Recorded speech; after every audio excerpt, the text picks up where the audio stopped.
Welcome to Tenor Tech, where I solve the problems you didn't even know you had. You start by confirming the iPad is a 7th generation running iOS 12.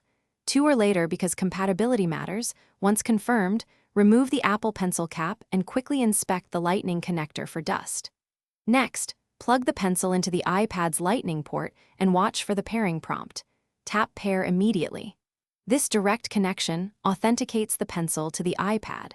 Make sure to keep the pencil still until the confirmation appears. And once paired, check battery level in the Today View widget or settings to confirm it's charging.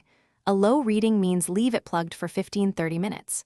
Open Notes or your preferred app, choose a pen tool, and test strokes to feel pressure sensitivity and tilt response. This confirms the pencil is communicating properly. Make sure to rest your palm on the screen. Palm rejection is active. If lines lag, close background apps and try again to reduce processor load. To finish, remove the pencil from the port, replace the cap securely and store it tip up in a sleeve to prevent damage.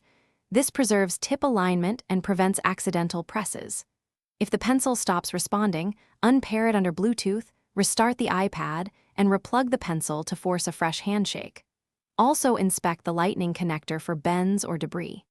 If issues persist, update iOS, try a different Lightning accessory for charging, and contact Apple support. These steps isolate whether it's hardware or software. Thanks for watching. Subscribe to keep your life in tune.